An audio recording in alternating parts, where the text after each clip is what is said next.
What's up, guys? Ryan Knows Tech here with TechInform.us, and we've got more iPad 2 rumors on the table.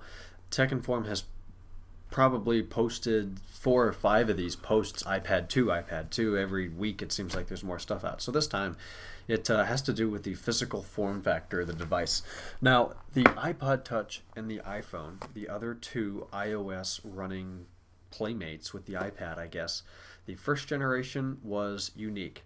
The second changed. The third, we're talking body styles here, didn't change. And then the fourth was new. They're kind of on the same schedule. If we apply that to the iPad, it means the first generation iPad is unique. It will be changed next year, which I think is true. I think they will change it. A little thinner, a little lighter. It's perfect now. I mean, I'm near perfect now. It's a little heavy. It's a little thick in the middle, but I mean, for what it does, it's insane.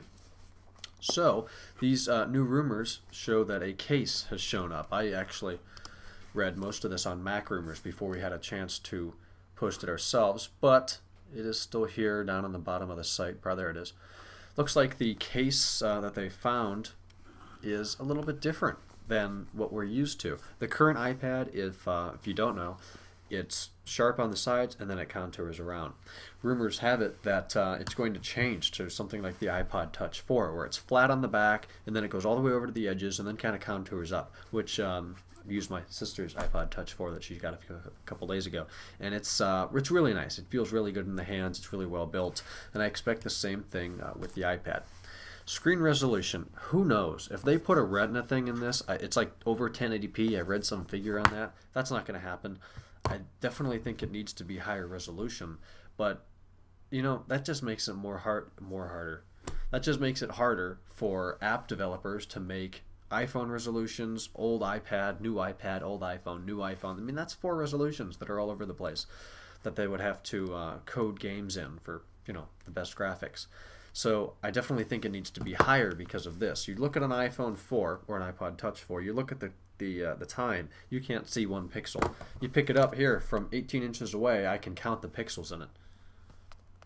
I mean, it's pretty grainy once you get used to the iPod Touch 4. I mean, it's a beautiful display, but compared to this, you can see pixels in it.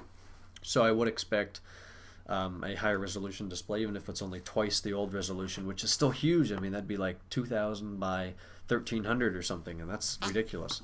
So it'll be interesting to see what happens with that.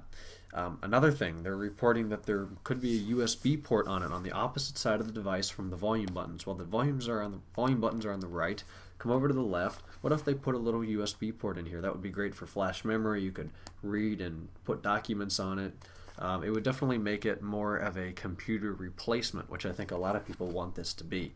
I know it would make it easier for me. I could type stuff on this at school without having to bring the Mac, put it on a flash, stick it in the school computer, and print it right out on the network. Because, as we all know, AirPrint only works with about 8 different printers in the world for some reason. So the iPad 2 should be interesting. I expect it to be thinner, lighter, higher resolution. Cameras, let's talk about that. There's definitely going to be one on the front. All the other iOS devices have a camera on the front for FaceTime. Let's face it, this is going to get a FaceTime camera, no pun intended. It'll be in the middle, probably the same quality as the one on the iPhone and the iPod Touch. One on the back, though, that's interesting. 2 points. Point number 1 is it would be very cool to have this thing, and why not put a really nice camera on the back with a big LED flash. You could go around and record 1080p video and iMovie on this. That would be awesome. The other thing is you'd look pretty stupid holding this giant pad up taking a picture. So I don't know if they're going to do it or not. Leave a comment below with your thoughts about that camera. I would say that the 16 gig is going to drop, as it should. The 32 gig will be $499, a 64 for $599, and then probably a 128 for $3, $5, $6.99, and then the 3G would just add that 130 or 150 or whatever it is on top of that. Aside from that, I really don't expect a whole lot more out of the iPad 2. Well, of course, RAM is in desperate need of upgrading. It's only 256 meg, whereas the iPhone, I think, is half a gig. I used to know this when the iPhone came out. It's like 512 meg.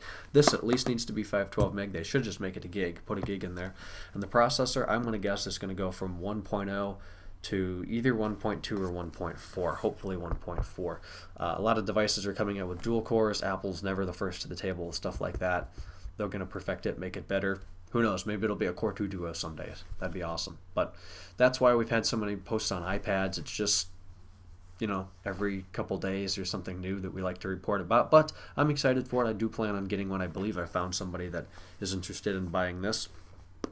If not, then we'll figure out something else. But leave me your comments below. Are you going to get one? What do you want from it? And thanks for watching the video. Our website, as you've been looking at for 10 minutes, is techinformed.us. My Twitter, as you haven't seen yet, is twitter.com/JamesRSchultz. And then Tuesday night, we're live from 8 to 9 p.m. Eastern Time on ustream.tv/techinformus. Thanks for watching the video. Please comment, rate, and subscribe, and I'll talk to you guys tomorrow.